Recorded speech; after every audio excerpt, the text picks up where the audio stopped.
everyone. Welcome to TalktousToday. I'm Namita. And I'm Simrit.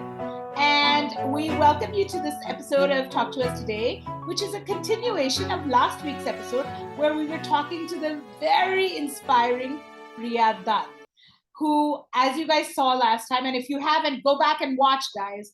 It was an amazing discussion on how her and her father did the Padyatra, walked by foot from Mumbai to Amritsar, which is about 2,800 kilometers. It's so inspiring. And she's here in continuation. So there's so much more that Priya is going to tell us. Yes. So, Priya, well, Nargis Dutt Foundation is something, you are completely hooked on to these days. And yes. I mean, as per my research, where, I think it started in 1981, right? Yeah. So, one thing that grabbed my attention is about the women empowerment vertical. That's Ashain. Right? Which is fairly a new initiative that is taken up by Nargis Dutt Foundation. I think it started in 2016, if I'm not wrong. Yes, it's very new. Yeah. I saw so many heart-touching and inspiring stories when I was researching. Yeah. I'm really curious to know what inspired the foundation to take on this initiative of women empowerment and how they are helping women. So, you're very right that women empowerment and education were two verticals which started later, where Nargis Dutt Foundation is concerned. And we initially started off, my father had started this foundation in 81 after the death of my mom. And that the focus was to give quality treatment to cancer patients in India, the people who couldn't afford it. And the first chapter of the foundation was started in New York by a group of Indians, settled there, and my dad. And they used to raise funds and equip rural hospitals with cancer care equipment. So like that, we equipped nearly 100 hospitals in rural India with cancer equipment. We gave mobile vans and mobile hospitals to various states in India as well. And of course, worked very closely, and we still continue to work with patients and cancer patients and navigating and helping them with their treatment and funding their treatment. But in that process, while I was member of parliament, I think I was exposed to so much more in my constituency and around my constituency, and in my travels, I realized two things that were very, very important in our country and were health and education. And we couldn't do one without the other. So that's how we got into education. And in education, it was not only education of children, but also for women. And, we realized there are so many women who have kind of maybe left school or haven't had an education at all, or, have been dropouts. What about that section of women?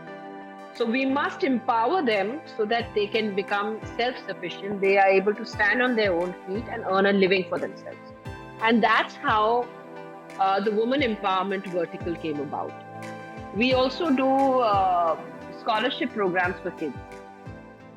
And you'll be so happy to know that we've got about 200 kids now, 230, 240 kids. Wow. Yeah, whom we are helping with scholarship programs. One is from the 5th to the 12th, and then we have higher education. That's the Sunil Dutt Scholarship Program. Oh. And and in that, these kids, I can't even tell you, Simrit, are so brilliant. And we do a lot of due diligence because we get the paperwork organized, we get the kids, we have to interview the child, we have to interview the family, we go and see their homes. All that happens. Right. But these kids are brilliant students, but with no opportunity. Their parents are either housemaids or vegetable vendors or rickshaw drivers, but want to give their kids the best education. And, there are kids who have, been in our scholarship programs who've gone ahead. One child is in Germany working in a corporate firm. One is working with KPMG, one is a CA, one is, so these are the stories which really inspire you to do more, right? When you see the results right in front of you. So, yeah, so we do that with kids and with women. We mentor them as well. We don't just pay the fees and let them, go. We do the mentoring. We give them extra classes if needed. We've tied up with Byju's now. They're giving us free, free online classes for these kids for 3 years. And so there is lots that is happening. And where women empowerment is concerned, we started with the tribal belt in Maharashtra, and that's where there is no skill at all. So we can't hone their skills. Like, sometimes they don't know anything except they go to the forest, cut wood, and sell the wood. So we had to teach them from scratch. So we did the tailoring classes for them, and we taught them how to stitch and sew and everything. And once they pass the exam, we hand over a sewing machine to them. So they're able to kind of work and make money out of that. Oh, so this is brilliant, because then it's not just like giving them no. Yeah. You have to see whatever you do, you need to see through it, right? You have to see the end result. And I think that's what our focus has been with health, education, or women empowerment. That's amazing. And I mean, it's good because it's just growing and growing, and that's really important. Yeah. Because in any kind of foundation, but now let's go to the beginning of this foundation. Like, right, you were very young. You mentioned, I think, that you were 13 when your mom, Nargis, passed on, and you're the youngest of your siblings, and it was a traumatic point in your family's history, anyways, right? And it even shakes us or anyone's whole being just to think about that. But the fact is that, and the unfortunate part is that many families are still dealing with this even today, right? Because cancer doesn't just affect the patient, but the entire affects the family. Of course. The entire family has to deal with this disease. And so not just from your personal experience, which was obviously there, but from all your work with the foundation, do you have any advice on how to deal with this as a family in the best way? And especially when the children are young, like what you went through, and a parent or grandparent is suffering, and the spouse suffers once they're there. So God forbid if somebody passes due to cancer, what kind of advice do you give to the families who are dealing with this? I think, Simrit, the most important thing is positivity. I think, first of all, to create an awareness in people that cancer does not mean death. Not anymore. And that fear is so embedded in us about, cancer, and, you hear the word cancer and you feel, oh my God, that's the end of everything. It's not anymore. When my mom was sick, yes, India didn't know much about cancer. We didn't have that kind of treatments that are available today. The world didn't know much either. The world didn't. Not even, and India was even further back, right? Yes. There was nothing that was there. Nobody even knew what cancer was. But today we have the best doctors, we have the best hospitals, we have the best care. What is needed is early detection. So when cancer is detected at an early stage, it is curable. Most cancers. Yes, there are few which are, which are you're not able to detect early, because of the kind of cancers they are. But the most common kind of cancers, when you talk about, is head and neck, or it's breast cancer, cervical cancer. These are cancers which, if detected early, can be curable and can be treatable. I think yes. So doing regular checkups. See, we as women also now avoid that. We don't even consider it. We'll say, "Arey, dekhenge, baad mein karenge." But it's the worst thing we can do to our families. That's the worst thing that you can do. You must, your health checkup should include these things as well. Your pap smear, your breast examination, all these things should become part of that package. And I think that's most important. And so we do a lot of medical camps, Simrit. That is early detection camps, screening camps, you know, because we know people won't go themselves to do it. So we do it all over India, wherever there is a need. And, and also to dispel that fear in people, you know. So I think that's one advice I would like to give everyone is that, you must get yourself checked. And if, God forbid, cancer is detected, I think it is the family who should be together. There should be a focus. There should be, what happens, and it's happened to us also, is that when you come to know a member of your family has got cancer, everything is like out of focus. You're running helter skelter. You're running to this doctor, then you want a second opinion, you want a third opinion, you want a fourth opinion, and you might get varied opinions. Then you're confused, you know? So I think there has to be quick decisions because you must not waste time where cancer is concerned. Once it's detected, the treatment must start immediately. That's important. So Yeah. it's very important. It's very important. And definitely you take a second opinion, but you need to then focus and understand. And I guess it's your connect with the doctor you have, and I think it's with any kind of illness, right? If you have to have a connect with that doctor. Some doctor you'll have faith in or whatever. And I think, you take your second opinion and you must move on with your treatment. Yes. So treatment plans should be in focus. Yeah. Focus on a treatment plan. Then people also come about and say, nahi, hum ye nahi karenge, hum only alternate therapy karenge. I'm not against alternate therapy at all. I believe that alternate therapy must be taken, but along with the treatment which is subscribed to you, which is allopathy, which is maybe chemo or radiation or surgery, whatever is needed for that kind of cancer.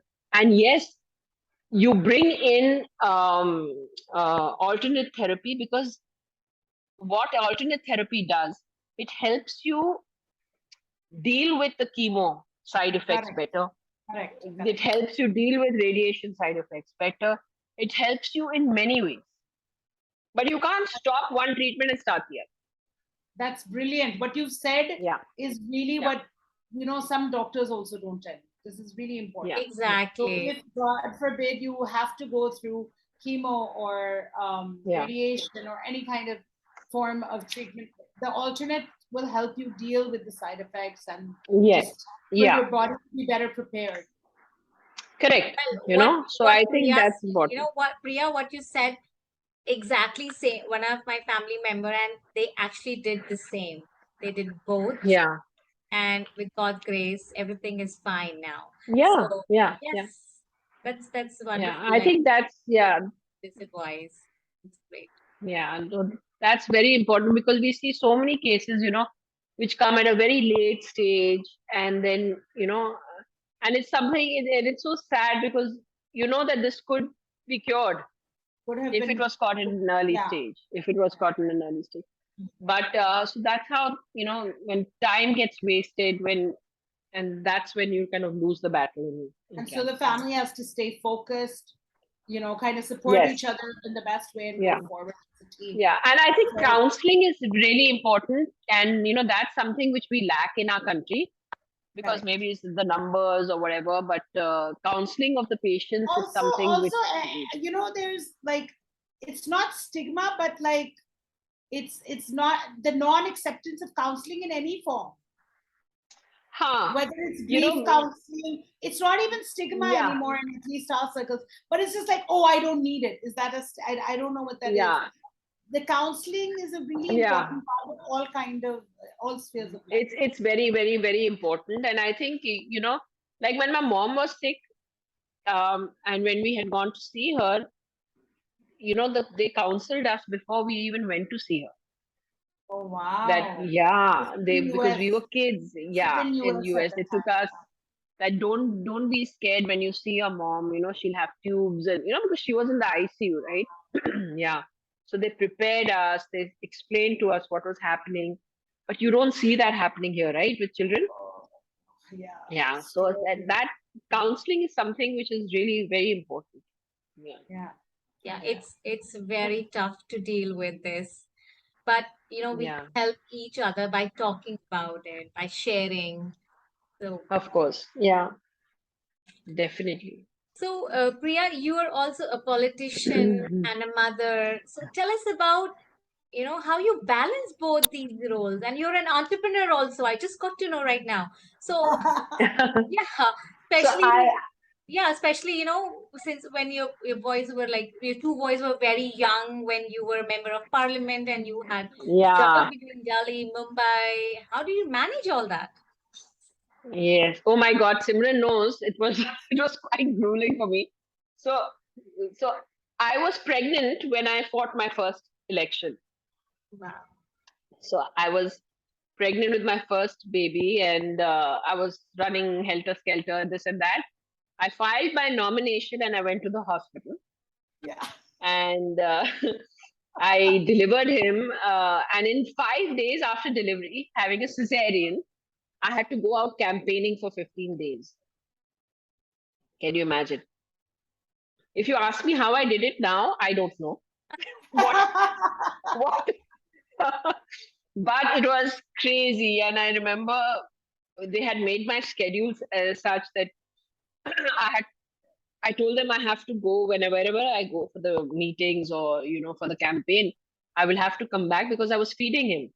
So I had to come back every 2 hours, feed him, wash up, feed him, and go back.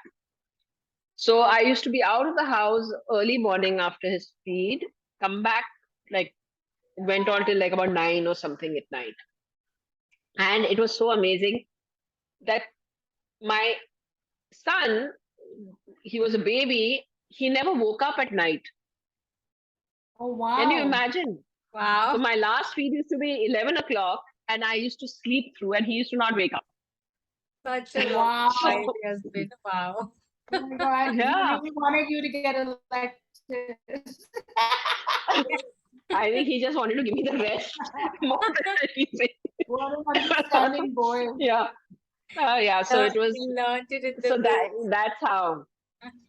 that's how I started the politics in my life. And, for me, the first election I fought was completely my father's election.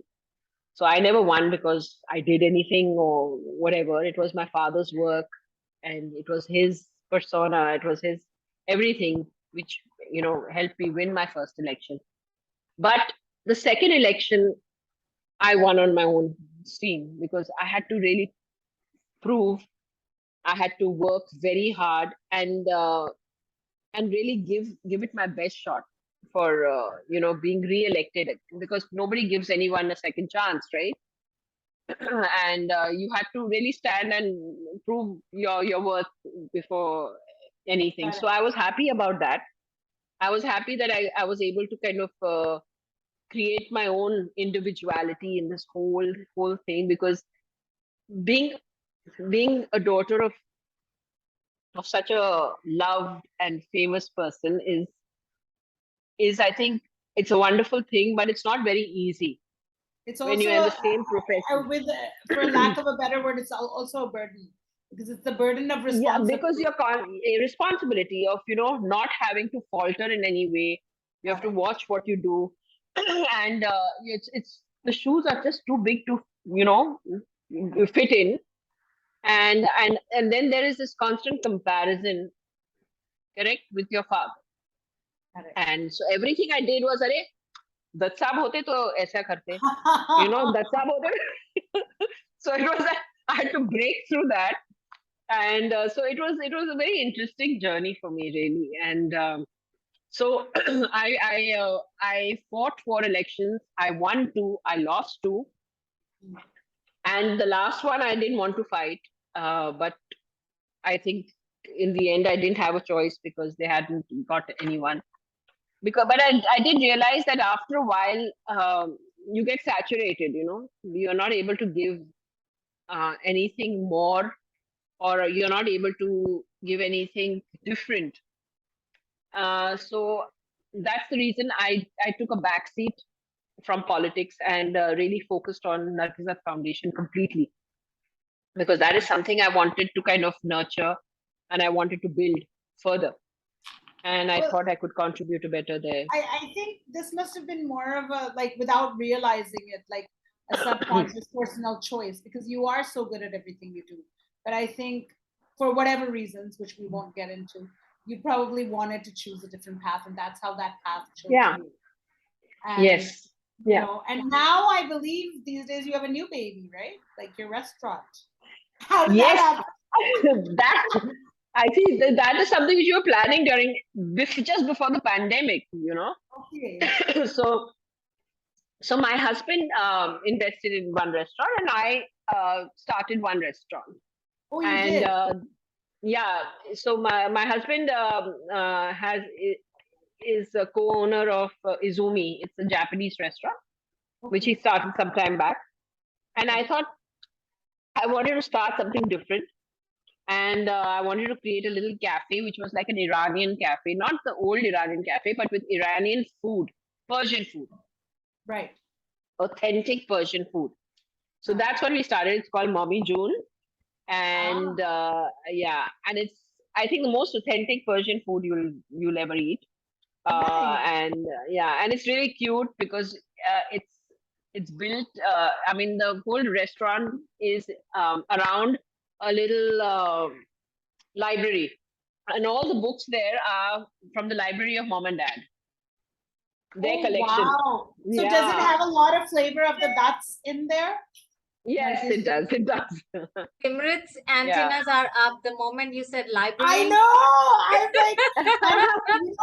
like, Namita, I don't know if you know, but Priya and her sister both have co-written a book also called Mr. and Mrs. Dutt. Mr. and Mrs. Dutt. Nice. It was released by Rolly Books. So that is also beautiful. It's pictures of their family. Their parents. It's got beautiful anecdotes and stories in it. It's really well. So you're doing so much, and that's what I said, that you chose this. But was this ever on the agenda that you want to open a restaurant with this flavor? Yeah, actually we did. In fact, it was so funny that one day both Dad and me were talking about it, that we want to open this lovely restaurant and we're going to do this, and we opened it in the same his office building. So we were actually discussing that in this whole floor we'll have a restaurant, and we'll have my dad how he used to think we'll have it invitees only. I said, then who's going to come, because you'll have to invite people. He was not. He was never into that concept of making money, was he? Money, not at all. Not at all.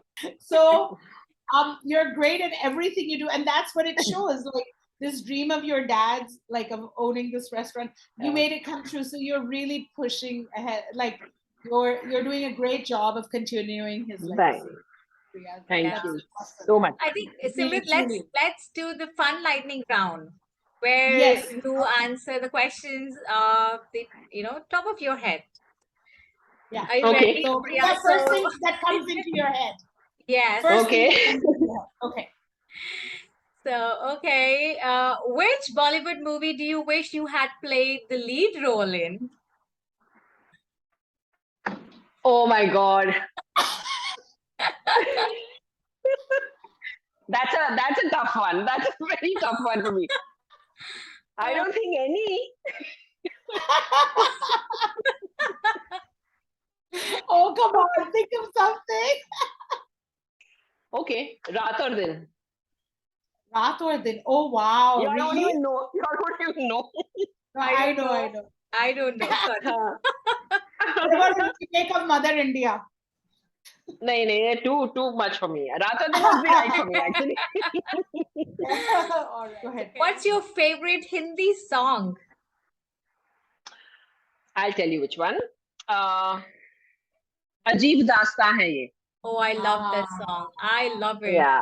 Since my childhood, I've been singing it in my bathroom. It's beautiful. all the time. I know.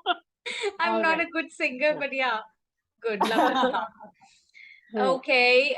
What's your guilty pleasure? My guilty pleasure is, I would say, eating. I love food.